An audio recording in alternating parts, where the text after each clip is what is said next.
40 years ago, I was a student walking through Harvard Square in Cambridge, Massachusetts. It was about 11 o'clock at night, and though there were still plenty of people around coming out of restaurants after dinner, or a concert maybe, it was fairly quiet. And in the middle of the street, I saw a couple who was crossing. They were beautiful people. She was dressed in white with high heels, and he was an attractive man in a suit. And suddenly, he started shouting at her, and he raised his hand, and he struck her several times until she fell to the ground, and then he began to kick her. I found myself there in the middle of the street, and all I could manage to say was, "Stop.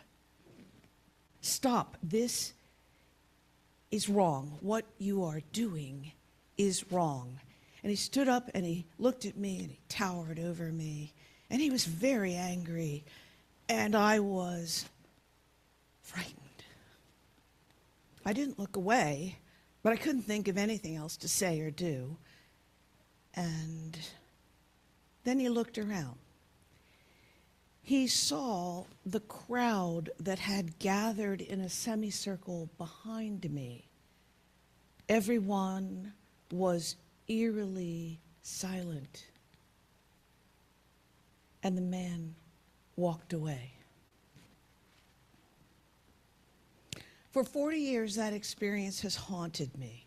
I don't know what happened to the woman. Did that man hurt her when they got home? Almost certainly. Did the crowd of silent witnesses and the single sentence, "What you're doing is wrong," did the presence of others who condemned the man's violence ultimately make a difference in her life? I will never know. I hope so, but maybe not. And every time I turn this story around in my mind, I decide that I could not have done nothing. I could not have turned my eyes away.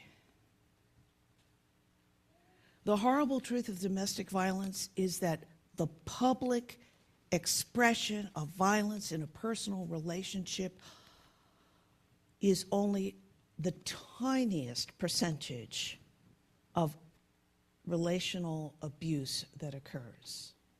Most of it happens behind closed doors, where no one can see, where no crowd can gather, where no one can say, "What you're doing is wrong." So today, as we consider this topic, I'm aware that probably most of you haven't experienced violence in personal relationships. Some of you have and maybe are currently struggling with abuse in your own home. And some of you may be perpetrators of violence. We as a society, all of us, are in this together. Now, each one of us has probably had moments when we felt bullied or dismissed or wrong. Even if we've not experienced domestic violence, the way those bad moments feel can teach us empathy. We have to start there with empathy. But if we haven't experienced violence in our own personal relationships, we must not feel smug or superior. Someone living with a perpetrator of violence is trapped in complicated ways because the relationship almost never starts with violence. It starts with professions of love, and gradually expectations of perfect behavior mount, and the punishment for failure to be perfect becomes increasingly violent. It's insidious. And the most dangerous moment in this nightmare is when the target of the violence tries to leave.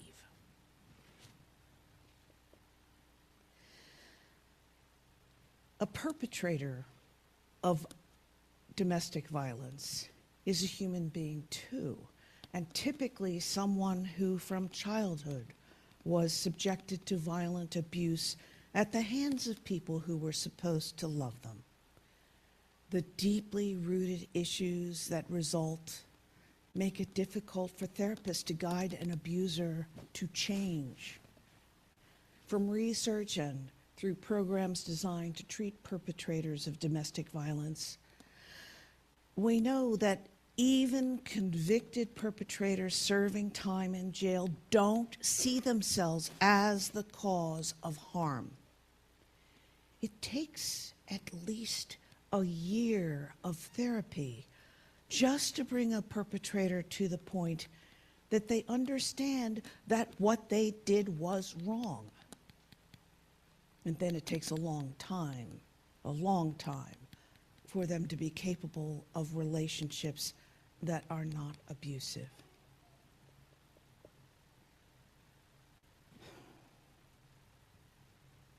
Society at large is part of the problem. Society is inclined to blame the victim. We see this all the time in the news. Society is inclined to assume as well that what happens in the home is private, and we shouldn't interfere. Religious groups exist that teach, as a matter of theology, that the man, the husband, is the head of the household, and that makes it easier for an abusive man to push the idea that he's rightfully punishing women and children over whom he has dominion. This is not my theology. I think it's theological malpractice, and that it contributes to the problem. But it's not the only aspect of society's responsibility. Our criminal justice system is not well equipped to deal with domestic complaints. Just 2 weeks ago in my home county of York, Pennsylvania, a suspected perpetrator of domestic violence shot and killed 3 police officers who came to arrest him. And that's the public face of the problem. Deeper into the system, it's hard for people trapped in an abusive relationship to get help.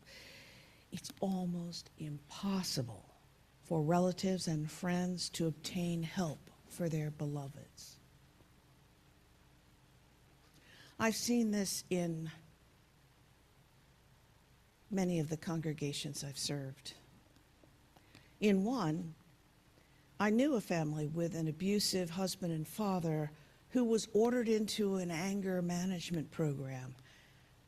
He was removed from the program because of his angry outbursts. Later in custody hearings, his wife tried to introduce this history as evidence that he should not be unsupervised with any of their 5 children. The judge ruled that history was irrelevant. So his unsupervised visits continued until police officers in a supermarket parking lot witnessed a violent episode with the terrified children in the car. This was the same man who repeatedly used the phrase, "They made me do it." And to anyone who was the target of his anger, "Look what you made me do." Now, as individuals who suspect we may know someone who is in an abusive relationship, it's hard to know what to do. The first thing, the most important, is to be present. One of the first signs that someone is being enmeshed in a bad situation is that they stop seeing their friends. They stop communicating. They say they'll come over, but they cancel at the last minute. It may seem voluntary, and it's easy to take offense. So if you're ever in this situation, please remember that the first thing a perpetrator does is cut off their targets outside relationships. It's friends and family who are most likely to offer help, but that's not the only reason a perpetrator may demand to shut out others. Isolation ensures that the only message the target hears is, "You're bad, you're wrong, you can't do anything right, no one else but me could ever love you." These lies are deeply hurtful. They damage the inner spirit so much. So if a friend begins to isolate after starting a new relationship, don't let yourself be cut off. Send the message that you'd love to see them. You're willing to help if they need help. They can call on you any time of day or night. And if anyone who is in an abusive relationship begins to understand that this is happening, may the people who are here be the kind of people you can reach out to. You may know people in this community who are willing to help. Reach out. They will help.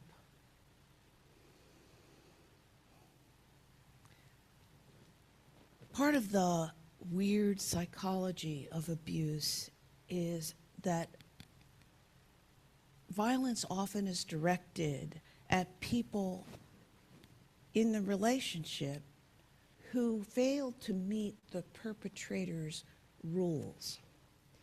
So, if you hang the towels wrong, or fail to vacuum every day, or don't make the lines of the vacuum on the carpet line up in parallel, or if you cook the wrong thing, and the rules are always changing.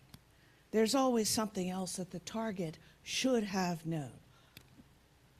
It's so totally bogus. These rules are pretexts to justify anger and violence.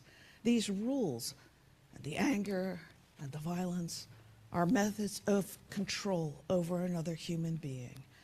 Well, I say to that other human being, you are not wrong. No one deserves to be hurt in their own home. No one. The terrible irony of the psychology of abuse is that the perpetrator appears to be convinced of the righteousness of his actions and uses all possible forms of manipulation to convince the target that they deserve the punishment. I wonder if there is a moment hidden away long in the past when the child who grows up to become an abuser thought, "This is wrong. My parent isn't supposed to hurt me." And yet, when they grow up, they hurt others. For such a child, it may come down to believing that they deserve to be hurt, or believing that they must be the one in charge so they can't be hurt. And being in charge means becoming the one who inflicts the hurt. If anyone who hears these words recognizes this description, please get help for the sake of that little child you once were, for the sake of all the children, for the sake of all the people whose lives you touch. The courageous thing to do is to get help. Adding to the difficulty of domestic abuse in terms of how we as a society deal with it and approach it, it's well understood now that abusers are often attractive, charming people with extremely good skills of manipulation. In any situation where someone is accused of abuse, There's often an outcry from people who say that it's not possible. They know the person. It's impossible to imagine that person behaving so badly. This, call it perpetrator charisma, means that often people simply don't believe someone trapped in an abusive relationship. Perpetrator charisma means that it's difficult to escape an abusive situation, and it's difficult to prosecute the perpetrator. As a faith community, keeping in mind that this community may well include people all over the spectrum who have never experienced domestic violence and can't imagine it, people who are experiencing domestic violence, and people who have experienced domestic violence and are now a perpetrator. So in this faith community, which is broadly inclusive of people who are human beings, what is our collective responsibility? Well, first, to have policies and guidelines in place so that manipulative abusers cannot get traction here. That's the reason for our safe congregation policy that requires 2 unrelated adults in each classroom in our program for children. It's why members here are in covenant with each other, and why our safe congregation policy includes provisions for disruptive behavior and for limited access agreements for people who may be perpetrators. Second, we have a responsibility to support local agencies like SARC that help the people who are escaping from an abusive situation. But how can we as individuals act to limit the violence that's hidden away in someone's home? We educate ourselves. We bear witness to the existence of domestic violence in Harford County and to the inadequacy of society's current resources for those it affects. We bear witness to the lives that have been cut short and the need to prevent these cruel and senseless deaths in the future. And each of us can be attuned to the possibility of harm directed at someone we know, harm at the hands of someone who is supposed to love them.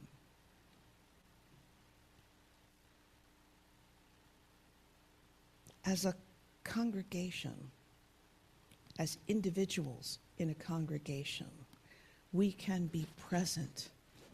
We can pay attention when someone is becoming more isolated.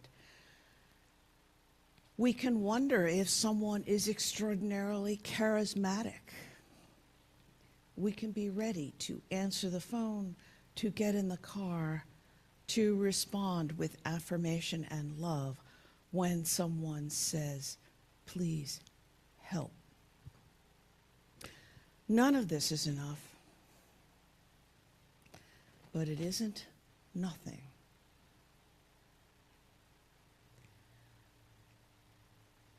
I often recall that night in Harvard Square, and I'm very conscious that it wasn't what I said or did that stopped the perpetrator. It was the people who stood behind me, silently witnessing and lending their presence to that moment. May we be people who are present, who bless the human community by calling forth the presence of others. May we live with love at the center of our lives and our values, and may by word and deed, may we make the world a more blessed place. May it be so.